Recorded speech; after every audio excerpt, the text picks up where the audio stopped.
በስመ አብ ወወልድ ወመንፈስ ቅዱስ አሐዱ አምላክ አሜን።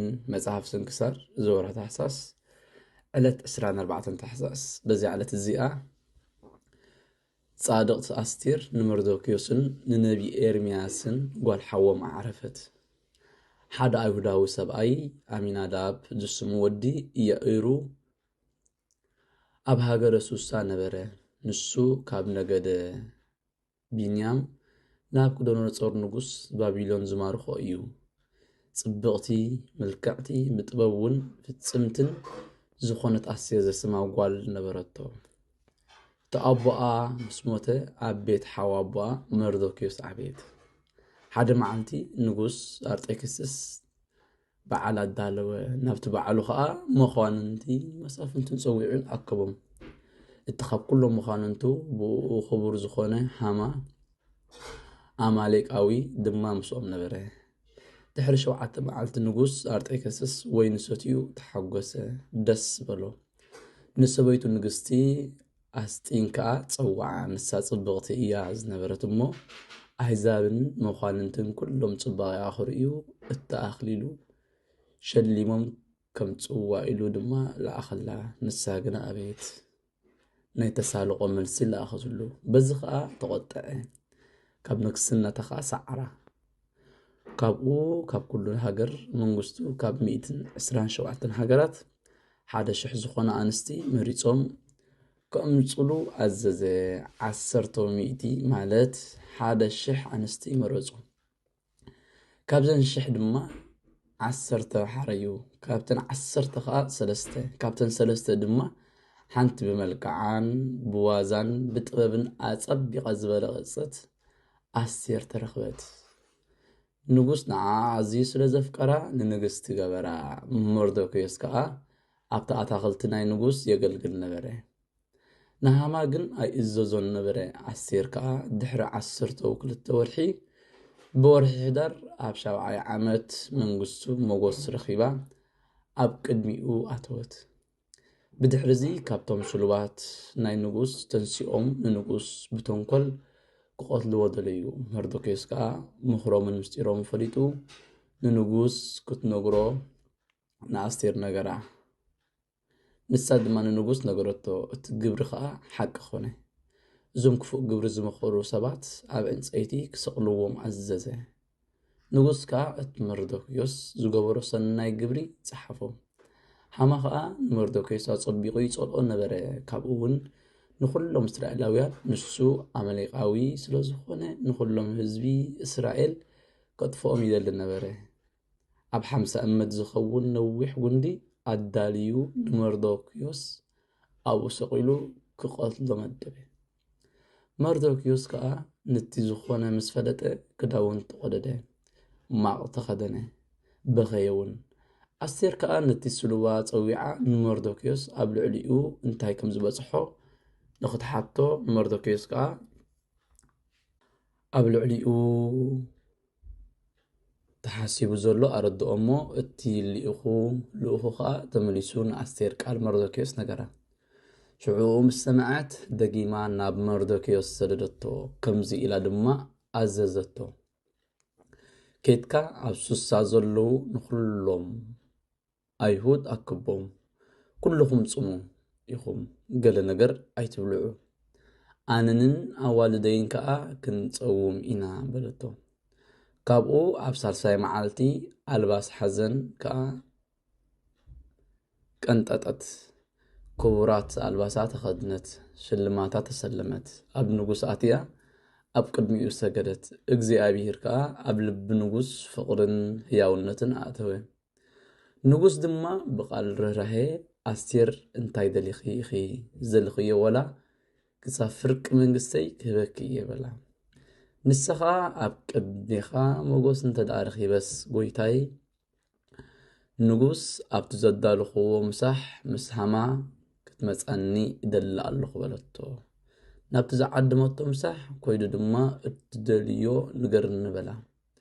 ንሳ ከዓ ኣብ ቅድሜኻ መጎስ እንተደኣ ረኺበስ ጽባሕ እውን ጎይታይ ንጉስ ምስ ሃማ ኣብቲ ምሳሐይ ክትመጽእ ደሊ ኣለኹ በለቶ። ንሱ ድማ ሓራይ በላ።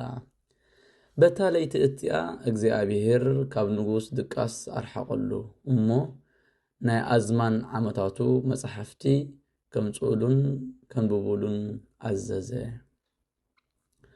እታ መርዶክዮስ ዝገበራ ካብ ሞት ከም ዘድሓኖ ጽብቕቲ ግብሪ ረኺቦም ኣንበብሉ። ሽዑኡ ብዛዕባ እቲ መርዶክዮስ ዝገበረሉ ጽቡቕ ነገር ንሱ ግና ወላ ሓንቲ ከም ዘይገበረሉ ርእዩ ተነስሐ። ነፍሱ ወቐሰ። ንሃማ ድማ ደቂ ንጉስ ንመርዶክዮስ ከኽብርዎ ኣልባስ መንግስቲ ኣልቢሶም ኣብ ፈረስ ንጉስ ኣወጢሖም ብቕድሚኡ መርዶክዮስ ዓርኪ ንጉስ እዩ ዝብል ኣዋጅ ነጋር ገይሩ ክሰብኽ ኣዘዘ። ሃማ ከዓ ካብ መርዶክዮስ ስለ ዝተሓተ ኣጸቢቑ ሓዘነ፣ ናብ ቤቱ ድማ ኸደ። ካብኡ ሃማ ምስ ንጉስ ናብ ምሳሕ ኣስቴር ተጸውዐ። ምስ በልዑን ሰተዩን ድማ ንጉስ ንኣስቴር ካባይ ዝደልኽዮ ንገር እንበላ።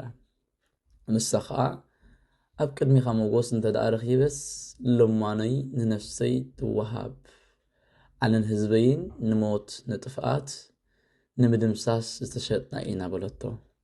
ንጉስ ከዓ እዚ ግብሪ እዚ ክገብር ዝደፈረ መን እዩ በለ። ኣስቴር ከዓ ሃማ ጸላኢ በለት።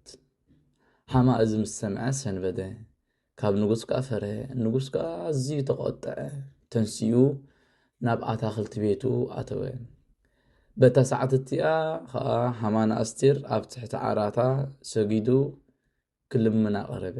ንጉስ ምስ ተመልሰ ድማ ሃማ ኣብ ንግስቲ ቀሪቡ ረኸቦ። መሊሱ ተቆጥዐ። ኣብ ቤተይ ኮይኑ ከዓ ንሰበይተይ ክደፍር ደልዩ በለ እሞ ባሮት ንጉስ ቀሪቦም ንሃማ ገጹ ገልበብዎ። ሓደ ካብኣቶም ከዓ እንሆ ንሃማ ኣብ ገዝኡ 50 እመት ዝቁመቱ ነዊሕ ጉንዲ ንመርዶክዮስ ተዳልዎ ኣሎ ኢሉ ነገሮ። ንጉስ ከዓ ኣብኡ ሰቐልዎ ኢሉ ኣዘዘ። መሊሱ ንጉስ ንመርዶክዮስን ንንግስቲ ኣስቴርን ኣብ ቤት ሃማ ዝደልዩ ክገብሩ ፈቐደሎም። ብምኽራን ብጸሎታን ድሓኑ። በረኸታ ምሳና ትኹን ንዘለዓለም ዓለም ኣሜን። ሰላም ለኣስቴር እንተ ሞዓቶ በጥበባ ለመልአክ ውዲት ጽህባ እግዚአብሔር ስመር ዘሰመርከ ነገደ ህዝባ በወርሃ ዓጸባ ከም ዝተሃነጽ በጥባ ደክተመ ነፍስየ እምእማ ወኣባ። ሰላም ለኣስቴር ዘሰነፈቶ በጥበባ ንሓለቓ ውዲት ዘይጽሕባ ዘሸግራ እግዚአብሔር ስመር ዘሰመርካላ ንነገደ ህዝባ ኣብ ወርሒ ጥሜት ከም ተዓቢ ብጡባ ዘኽታም ነፍሰይ ካብ እማ ኣዲኣ ወኣቦኣ። ከምኡውን በዛ ዕለት እዚኣ ኣባ ጳውሊ ንሰይጣን ዝተመላለሶ ዝተዋስኦ ኣዕረፈ። ንሱ ካብ ነገረ ሳምር ሶሎንቅያ ኣብ እትበሃል ዓዲ እዩ። እቶም ናይታ ዓዲ ሰባት ካብ ኣዝማድ ሄሮስ ዝነበሩ ክፉኣት እዮም። ሕጊ ኣለዎም። ናብ ቤት ብሌን ሲኔማ ሰብኡትን ኣንስትን ሓቢሮም ይኣቱ ነበሩ።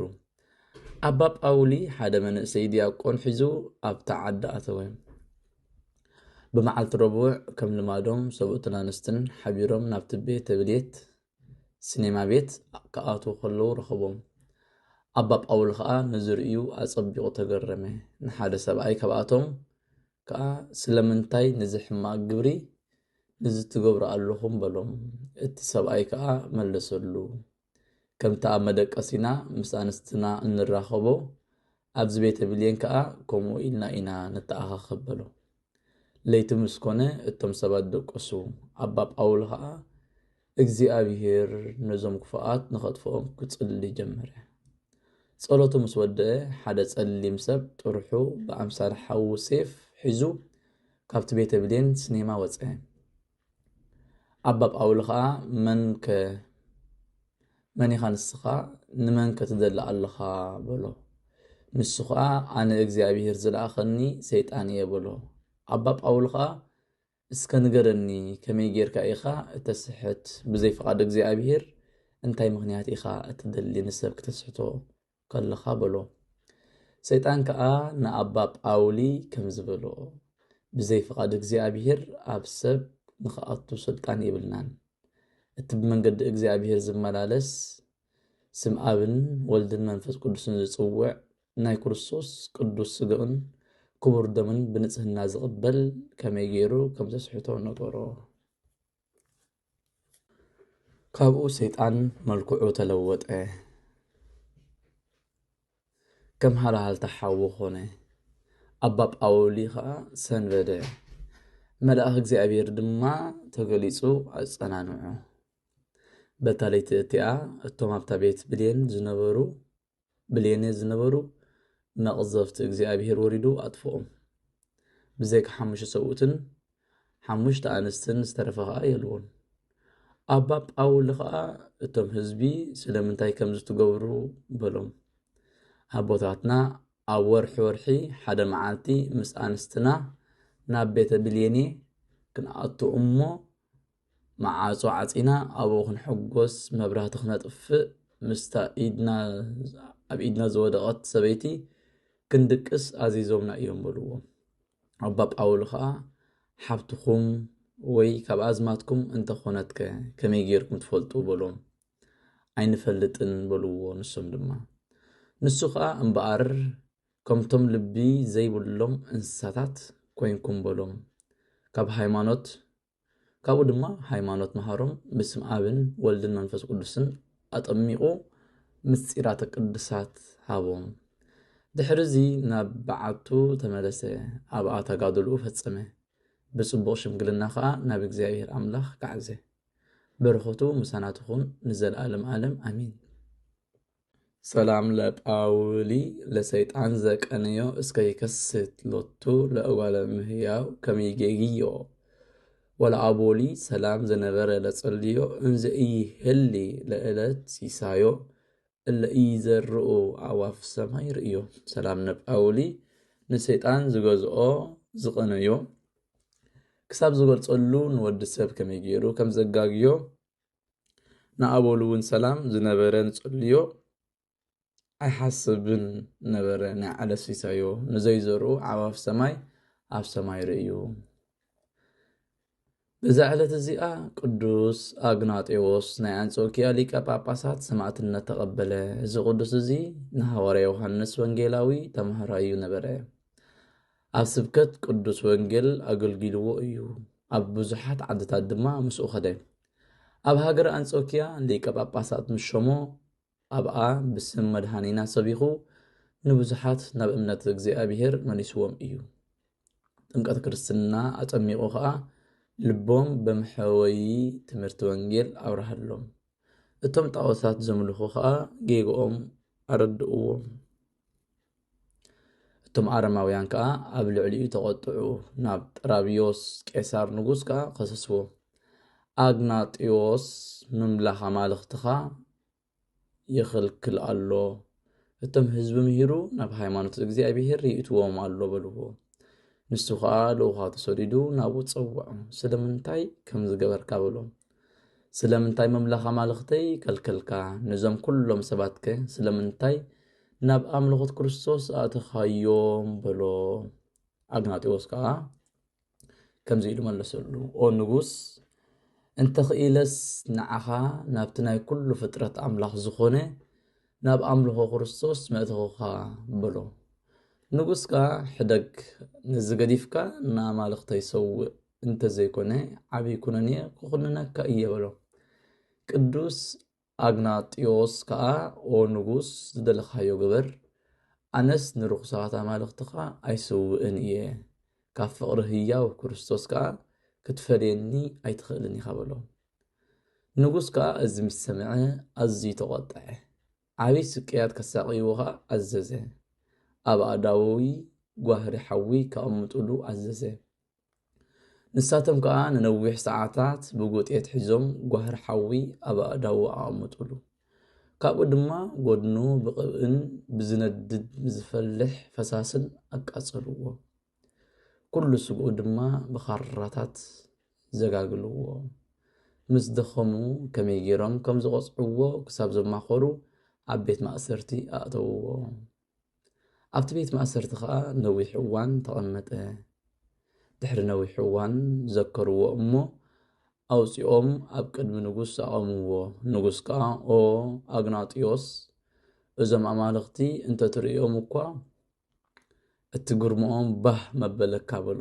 ቅዱስ ኣግናጢዮስ ከዓ ንስኻ እውን ብክርስቶስ እንተተኣምን ንምውታን መተንሳእኻዮም ንሕሙማት ከዓ ማሕበኻዮም በሎ። ንጉስ ከዓ ንፀሓይ ካብ ምስጋድ ዝዓቢ የልቦም በሎ። ቅዱስ ኣግናጢዮስ ከዓ ነቲ መንግስቱ መወዳእታ ዘይብሉ ፈጣሪ ፀሓይን ወርሕን ኩሉ ፍጥረትን ሓዲካስ ንፀሓይ ምስጋድ ከመይ ኢሉ እዩ ዝሓይሽ በሎ።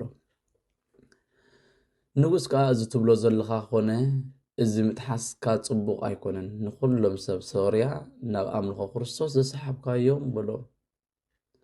ቅዱስ ኣግናጢዮስ ከዓ ኦ ንጉስ ንስኻ ነዞም ሰባት ናብ ኣምልኾ ጣዖታት ስለ ዝሰሓብካዮም ንክርስቶስ ኣምልኾቱ ኣይከኣትወካን እዩ። ምስጋና ንዕኡ ይኹን፣ ንሱ ቅድሚ ምፍጣር ዓለም ዝነበረ ንዘለኣለም ዝነብር እዩ በሎ። ናብኡ እንተዘይተመሊስካ ክቁጣዓካ እዩ። ንዓኻ ኮነ ንርኩሳት ኣማልኽትኻ ከጥፍኣካ እዩ። ንዓይ ከዓ ንርኩሳት ኣማልኽቲ ሰውእ እንተበልካኒ ቃልካ ኣይቅበልን እየ በሎ። ሽዑ ዓብይ ቁጣዓ ተቆጥዐ። ካብ ስግኡ ከዓ ገለ ከየትረፈ ቁርጥምጥም ኣቢሎም እንትኽበልዕዎ ጡምያት ኣናብስት ናብኡ ክፍንውሉ ኣዘዘ። ቅዱስ ኣግናጢዮስ ከዓ ነቶም ኣናብስት ናብኡ ክቐርቡ ከለዉ ምስ ረኣዮም ኣንቱም ኣብዚ ዝተኣከብኩም ኦ ህዝቢ ሰብ ሃገር ሮምያ ስምዑኒ ኢሉ ዓው ኢሉ ከም ዝበለ ተረድኡ። ነዚ ስቃይ እዚ ብትዕቢትን ብትምክሕትን ኣይኮንኩን ተዓጊሰዮ ዘለኹ። ትዕግስተይሲ ብጎይታና ብኢየሱስ ክርስቶስ ኣምላኽ ኩሉ ዓለም እዩ። እንሆ እዞም ኣናብስት ከም ስርናይ ቅጥቅጥ ከብሉኒ ነፍሰይ ሕጂ ናብ ህያው ኣምላኸይ ክትከይድ ፈትያ ኣላ በሎ። ንጉስ ከዓ እዚ ምስ ሰምዐ ተደነቐ፣ ፈርሀ እውን። እዞም ክርስቲያንሲ ኣብዚ ኩሉ ብርቱዕ ሽግር እናሃለዉ ነቲ ትዕግስቶም ክንደይ ይዓቢ እዩ። መን እዩ ካብ ኣረማውያን ብዛዕባ ኣማልኽቲ ከምዚ ኢሉ ዝዕገስ በለ። ሽዑ እቶም ኣናብስ ናብዚ ቅዱስ በፅሑ። ምስ ረኣይዎ ከዓ ሰንቢዶም ደወሉ። ሓደ ኣንበሳ ግና ቅልፅሙ ዘርጊሑ ብክሳዱ ሓዝዎ። በዚ ግዜ እዚ ነፍሱ ናብ ኢድ እግዚኣብሔር ኣማዕቆበ ኣዕረፈ። ንስግኡ ግና ጎይታ ስለ ዝሓለዎ ፈፂሞም ክትንክፍዎ ኣይከኣሉን። ካብኡ ኣብ መእተዊ ተዓዲ ዘሎ መቃብር ብምስጋናን ብዝማሬን ቀበርዎ። ሰማዕትነቱ ብከምዚ ብፅቡቅ ፈፀመ። ምእመናን ከዓ ጠቕሚ ንክኸውን ነቲ ገድሉ ፀሓፍዎ። ኣብ ኩሉ ሽግሮም ምእንቲ ከማልደሎም ኣብ ኩሉ ቦታታት በዓል ገበሩሉ። በረኸቱ ምሳና ትኹን ንዘለዓለም ዓለም ኣሜን።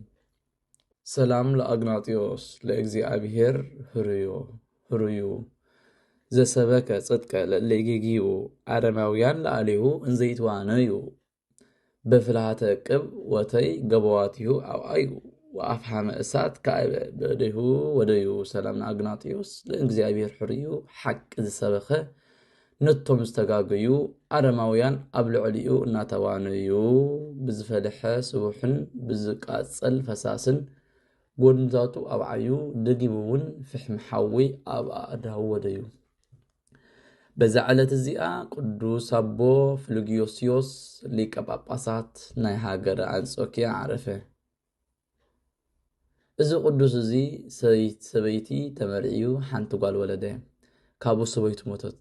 ንሱ ከዓ ኣልባሰ ምንኩስና ለበሰ። ብዛዕባ ፅቡቅ ትሩፋቱ ተግሂቡ ብምግልጋሉ ፍልጠቱን ህያውነቱን እግዚአብሔር ኣብ ሃገር አንጾኪያ ሊቀ ጳጳስ ክኸውን ሓረዮ። ምስ ተሾመ ከዓ መገሶ ክርስቶስ ካብ ተኻሉ አርዮሳውያን ካብ ህዝቢ መቅዶንዮስ ካብ ሰባልዮስ ዓላውያን ብፅቡቅ ሓለዋ ሓለዎም። ኣብ ሽሞቱ ሊቀ ጵጵስና ከም ህይወት መላእኽቲ ነበረ። ክልተ ክዳን ወርቂ ብሩር ዝበሃል ፈጺሙ ኣየጥረየን። ጽቡቕ ተጋድልኡ ፈጺሙ ንጎይታ ባህ ምስ ኣበሎ ብሰላም ኣዕረፈ። ቅዱስ ዮሃንስ ኣፈወርቅ ብውዳሴኡን ብድርሳናቱን ወደሶ። ትሩፋቱን ጽድቁን ከዓ ገለጸ። ጸሎቱን በረኸቱን ምሳናትኹን ንዘለዓለም ዓለም አሜን። ሰላም ለፍልጎስዮስ ለእግዚአብሔር ዘተጸምዶ ለሰባልዮስ ይዝርዎ ወለአርዮስ ይስድዶ ጌዘ መላእክት አጥረየ እንዘይትዋነይ ይፈቅዶ ትሩፋቲሁ ነጺሮ ወተጸምዶቶ ፈትፈዶ እስከ አፈ ወርቅ ወደሶ ወንእዶ ሰላም ንፍልጎስዮስ ንእግዚአብሔር ዝተጸመዶ ንሰባልዮስ ክብትኖ ንአርዮሳውያን ክሰጎ ከሳድዶ ባህር መላእኽት አጥረየ ንገንዘብ አይፈተዎ አይፈቀዶ ትሩፋቱ ርእዩ አገልግሎቱ እውን ብዙሕ ፈትፈዶ የአፈ ወርቅ ዮሃንስ እውን ወደሶ ንኣዶ በዛ ዕለት እዚኣ ናይ ክዲ ጻድቃን ከምቲ መልኣኽ ዝነገሮም ኣብ ሓደ ዕለት ዝዓረፍሉ እዩ። እግዚአብሔር ብጸሎቶም ይምሓረና ንዘለዓለም ዓለም አሜን። ሰላም ዘኮንክሙ ጻድቃነ ለሃገረ ከዲህ ጸወነ ብኡላነ አበው ዘታብእሉ መስኪናነ አእጉነ ክብር አሰርግቡኒ አእዛነ ወበእብነ ፈውስ ከሃሉኒ አይነ ሰላም እብል ዝኾንኩም ጻድቃን ሃገረ ከዲህ ጸግዒ ጸወን ሃብታማት ኣቦታተይ እተሃብትኹም ንመስኪናን ናይ ክብሪ ኩትሻ ሰልሙኒ ኣብ ኣእዛን ናይ ፈውሲ ኩሕልውን ኩሓሉኒ ንዓይን በዛ ዕለት እዚኣ ንኽቡር ኣቦ ብርሃን ዓለም አቡነ ተክለ ሃይማኖት ዕለተ ልደቱ እያ። ጸሎቱን በረኸቱን ምሳናትኹን ንዘለዓለም ዓለም አሜን። ሰላም ለልደትከ ድህረ ነበረት መካና ለእምከ ልባ ከመ ቃለ መልአክ ተአመና ተክለ ሃይማኖት ፀሐይ እንተ ትኮንን አዝማና መልአ ምድረ ዜና ክብርከ ወሰን ወሰና ወሰማያተ ስንከ ከደነ ሰላም ለልደትካ ድሕሪ ምንባራ መኻና ናዴኻ ልባ ቃል መልአኽ ከም ዝኣመነ ተክለ ሃይማኖት ፀሓይ እትገዝእ ኣዝማነ ምድሪ መልአ ዜና ክብርኻ ካብ ወሰን ወሰነ ግርማኻ እውን ሰማያት ከደነ ዘቕረብኮ ማህሌት ኣዘኻኺረ ኣኢላፍ ካብቶም ኣዘውቲሮም ዘገልግሉኻ ኩሉ ግዜ ብዘይ ምዕራፍ እንዳኸንብብ ተቐበል ናይ ድኽነተይ መጽሓፍ ዝገበርካ ጎይታ ናይ ተማመለት መባእ ወክፍ ካብ ዘእተውዎ ሃብታማት ናይ ሃብቶም ተረፍ ነቢያት ቅዱሳን ሰማዕታት ሰበኽያን ደናግል ጻድቃን መነኮሳት ሄራን ባርኾት ባርኹ ማሕበር ዘቐድስቲ ቤተ ክርስቲያን ካብ ዝዓበየ ሽማግለ ክሳብ ዝነኣሰ ንዘፀሓፎ ብመጽሓፍ ንዘንበቦ ንዝተርጎሞ ብልሳን ሓዲስ ብጸሎት ኣዲኡ ማርያም ዓራቂት ካብ ኩሉ ምበኣስ ኣሕቢሩ ይምሓረና ኢየሱስ ክርስቶስ። ሰላም ንዓኻትኩም ጻድቃን ምስ ሰማይ ዘዕረፍኩም በዛ ዕለት እዚኣ ንዓለም ዘሰነፍኩም ይኹን ንስኻትኩም ብኩሉ ትዕግስት ኣብ ቅድሚ ፈጣሪ ልሙኑ ብኩሉ ሰዓት ብዘይ ከንስሓንዓና ከይወዘና ሞ ሰላም ንዓኻትኩም ናይዚ ዕለት እዚኣ ጻድቃን ኩልኹም ሰብኡትን ኣንስትን በብኣስማትኩም ቅዱሳን ሰማይን ምድርን ማሕበር ስላሴ ንስኹም ዘኩሩና